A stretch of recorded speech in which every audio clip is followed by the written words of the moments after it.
In Islamic culture, geometry is everywhere. You can find it in mosques, madrasas, palaces, and private homes.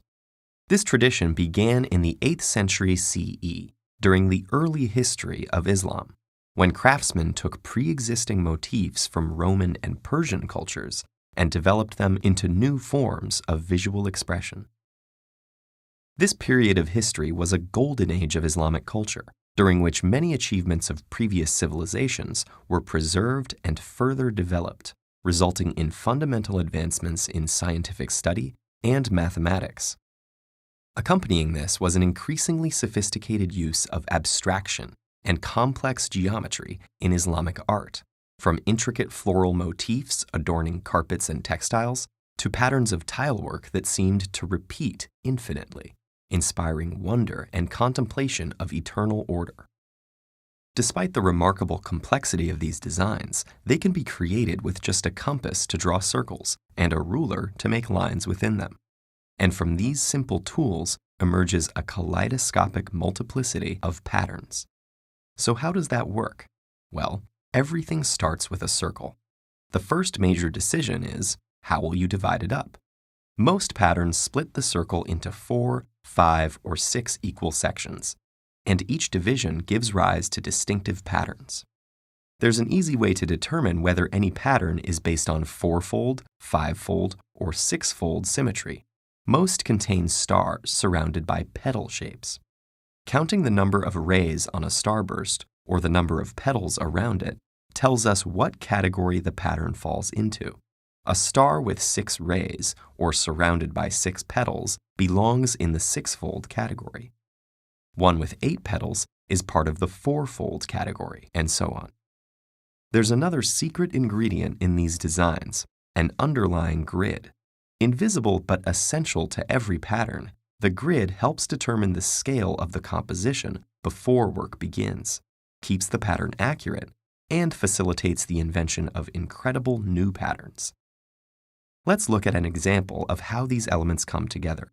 We'll start with a circle within a square and divide it into 8 equal parts. We can then draw a pair of crisscrossing lines and overlay them with another 2. These lines are called construction lines, and by choosing a set of their segments, will form the basis of our repeating pattern. Many different designs are possible from the same construction lines, just by picking different segments. And the full pattern finally emerges when we create a grid with many repetitions of this one tile, in a process called tessellation. By choosing a different set of construction lines, we might have created this pattern, or this one. The possibilities are virtually endless. We can follow the same steps to create 6-fold patterns. By drawing construction lines over a circle divided into 6 parts and then tessellating it, we can make something like this. Here's another 6-fold pattern that has appeared across the centuries and all over the Islamic world, including Marrakesh, Agra, Konya, and the Alhambra. 4-fold patterns fit in a square grid, and 6-fold patterns in a hexagonal grid. 5-fold patterns, however, are more challenging to tessellate because pentagons don't neatly fill a surface. So instead of just creating a pattern in a pentagon, other shapes have to be added to make something that is repeatable, resulting in patterns that may seem confoundingly complex but are still relatively simple to create.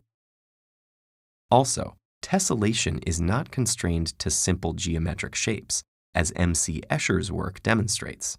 And while the Islamic geometric design tradition doesn't tend to employ elements like fish and faces, it does sometimes make use of multiple shapes to craft complex patterns.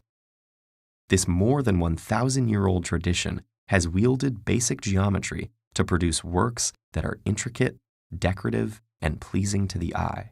And these craftsmen prove just how much is possible with some artistic intuition, creativity, dedication, and a great compass and ruler.